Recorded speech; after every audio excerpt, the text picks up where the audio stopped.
नमस्कार दोस्तों, आज एक व्यंग्य कथा प्रस्तुत कर रहा हूँ। उसका शीर्षक है नकटा राजा का क्या हुआ।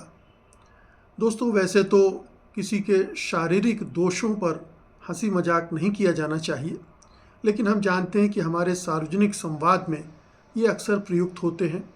कोई अपनी चौड़ी छाती का बखान करता है, कोई विशाल मस्तक का और कोई अपनी भुजा बल का। लेकिन यहाँ हम जो इसका जिक्र कर रहे हैं ये एक प्रतीकात्मक है, और इस व्यंग्यात्मक कथा में इस प्रतीक को समझने की कोशिश कीजिएगा। तो व्यंग्य प्रस्तुत कर रहा हूँ। एक समय की बात है, आर्यावर्त में एक विशाल साम्राज्य होता था। उस साम्राज्य के एक राजा को एक दलित तपस्वी ने शाप दे दिया था, क्योंकि राजा ने उस दलित तपस्वी का जाति के आधार पर सार्वजनिक रूप से अपमान किया था। कुपित होकर तपस्वी ने पहले तो राजवंश के समूल नष्ट होने का शाप दे दिया था, मगर जब भयभीत राजा उनके पैरों पर गिरकर क्षमा मांगने लगा तो उसने शाप के प्रभाव को सीमित कर दिया। I am sorry, बाबू। और कहा कि उसका वंश तो चलेगा, मगर उसमें नकटे पैदा होंगे। अगर हम करें तो करें क्या, बोले तो बोले क्या। इस तरह कालांतर में वो राजवंश नकटा वंश के नाम से प्रसिद्ध हुआ। उसी नकटा वंश का एक राजा हुआ, अपने पूर्वजों की तुलना में बहुत ही अहंकारी और प्रतिशोध से भरा हुआ, बहुत ही तुनक मिजाज। ऊपर से शांत दिखता था, मगर हर समय उसके मन में कुटिल हिंसक विचार उमड़ते रहते थे। असल में उसे ये बर्दाश्त ही नहीं होता था कि कोई उसे नकटा कहे। नकटा शब्द उसके कान में पड़ जाए तो वो उस व्यक्ति की नाक कटवा देता था। गजब बेइज्जती है। राजा को वे लोग भी नाकाबिले बर्दाश्त थे जो उसकी नाक की तरफ देखते। जैसे ही कोई ऐसी हरकत करता दिखता वो उसे जेल में डाल देता था। परिणाम स्वरूप उसके आसपास रहने वाले सभी लोगों ने, यहाँ तक कि उसकी रानियों, दास दासियों, मंत्रियों, सलाहकारों, वैद्यों तक ने उसके चेहरे की ओर देखना बंद कर दिया था। लेकिन उसे यह भी पसंद नहीं था, क्योंकि उसे लगता था कि उसकी घोर उपेक्षा की जा रही है। इसलिए वो हर किसी से कहता था, मेरी ओर देखकर बात करो। मगर जब भी कोई उसकी ओर देखता तो बरबस ही उसका ध्यान उसकी नाक पर चला जाता और उसे राजा के कोप का भाजन बनना पड़ जाता। चीटिंग करता है तू, चीटिंग करता है तू। बहुत से लोगों को लगा कि इससे तो अच्छा होता हमारी भी नाक ना होती। लिहाजा उसके करीबियों ने अपनी नाकें कटवा ली। जो लोग हद दर्जे के चापलूस थे, उन्होंने राजा को खुश करने के लिए अपनी नाकें कटवा ली। कुछ ने नाक कटाकर नकटा फैन क्लब बना लिया और नकटेपन के फायदे का प्रचार करने लगे। कहने लगे कि इससे ना सांस लेने में सुविधा होती है। कुछ भी। ये लोग वेदों और शास्त्रों का हवाला देकर नकटेपन का महात्म्य बताने लगे। राज्य में जहाँ तहाँ नकटा राजा के मंदिर बनाकर वंदना और आरती की जाने लगी। राजर्षियों द्वारा नकटा राजा को अवतारी पुरुष घोषित कर दिया गया। वक्त बदल दिया, जज्बात बदल दिए, जिंदगी बदल दी। राजा की रानियों में भी वफादारी दिखाने की होड़ शुरू हो गई। एक के बाद एक रानी नाक कटाने लगी। केवल एक रानी थी जिसे अपनी सुंदर नाक का बहुत गुमान था। उसने नाक नहीं कटवाई तो राजा को ये नागवार लगा और एक दिन उसने भी राजमहल से बाहर कर दिया। इस सज्जन को क्या तकलीफ है भाई। वो राज्य भर में ये दुहाई देते हुए भटकने लगी कि उसके पति उसे वापस बुला लें। यहाँ तक कि वो नाक कटवाने के लिए भी तैयार हो गई, मगर राजा का दिल नहीं पसीजा।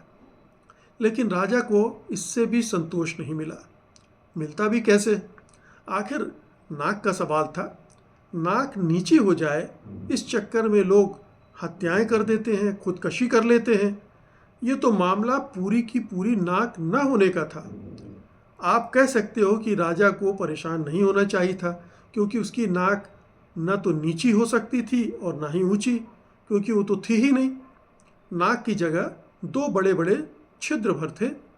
मगर मन में लगी गांठ का क्या किया जा सकता है, इसलिए वो दूसरों की नाक नीचे करने की तरह तरह की तिकड़में करता रहता था। एक तिकड़म पहले के उन राजाओं के की दिन रात बुराई करना था जिन्होंने अपने कर्मों से अपनी और देश की नाक ऊंची कर दी थी। उठते बैठते वो उन्हीं की निंदा करता रहता था। उसे लगता था कि निंदा करके वो उनकी नाक छोटी कर देगा, देखा आपने लापरवाही का नतीजा। मगर ऐसा होता ही न था। जो लोग नहीं जानते थे वे भी उन राजाओं की लंबी नाक के बारे में जानने लगे। इससे उस राजा का नकटापन और उजागर होता चला गया। दूसरी तिकड़म उसने ये लगाई कि वो तरह तरह के रूप बदलने लगा, रूप धरने लगा। कभी वो साधु बन जाता, कभी ज्ञानी बन जाता, कभी वैज्ञानिक बन जाता, तो कभी साधारण चाय वाला। अरे हम तो फकीर आदमी हैं, झोला लेके चल पड़ेंगे जी। उसे लगता कि इससे लोगों का ध्यान उसकी नाक पर नहीं जाएगा, वे उसके नए नए रूपों पर मुग्ध होते रहेंगे। काफ़ी हद तक उसकी यह तिकड़म कामयाब भी हो गई।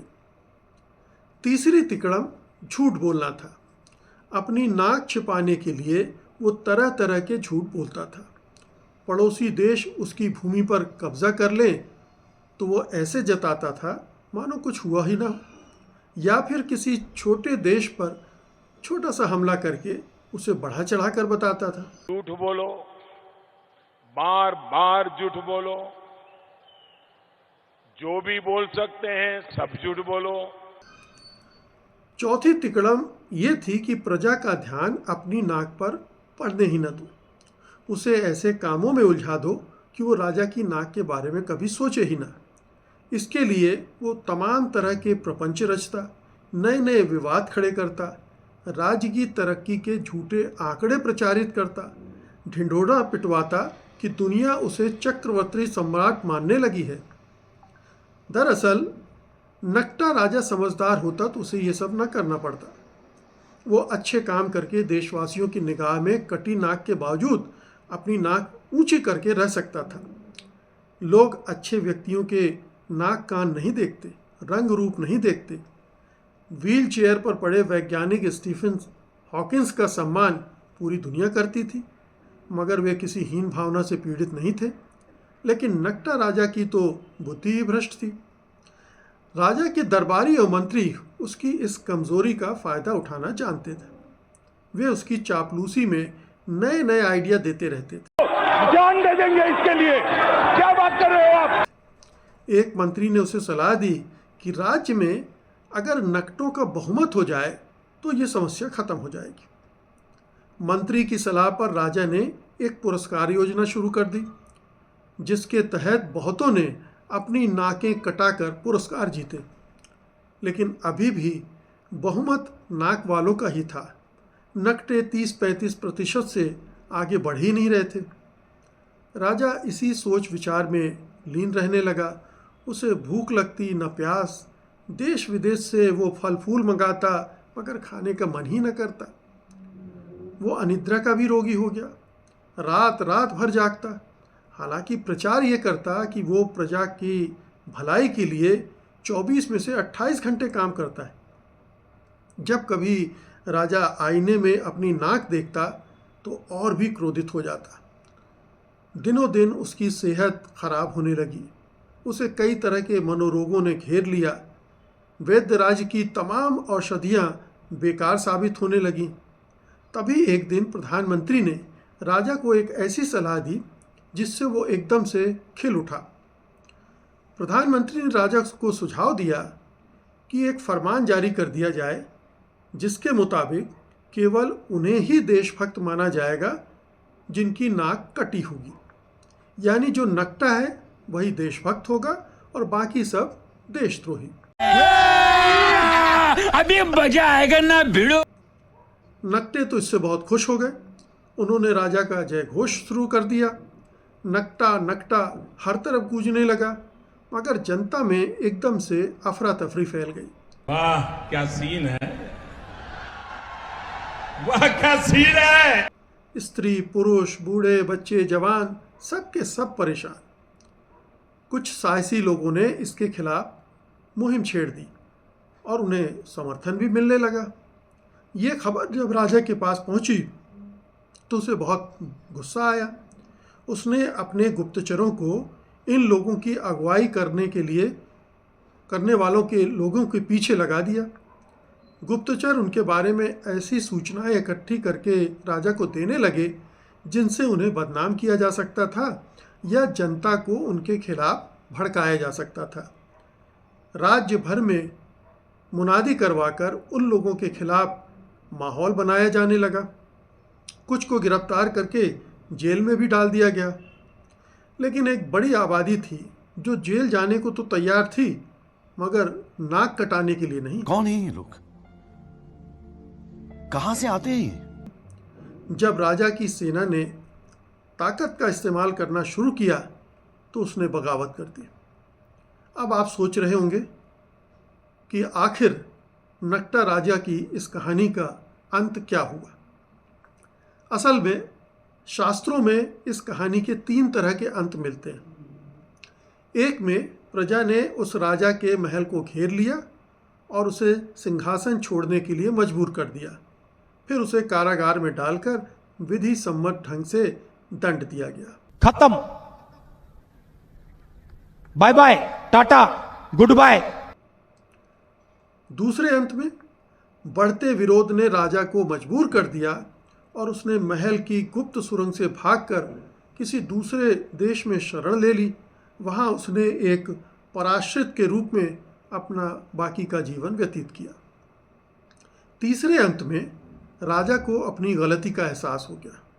उसने प्रजा से अपनी भूलों के लिए दिल से माफ़ी मांगी और फिर वनगमन कर गया। उसके पीछे पीछे तमाम नक्टे भी राज्य छोड़कर चले गए और प्रजा शांतिपूर्वक रहने लगी।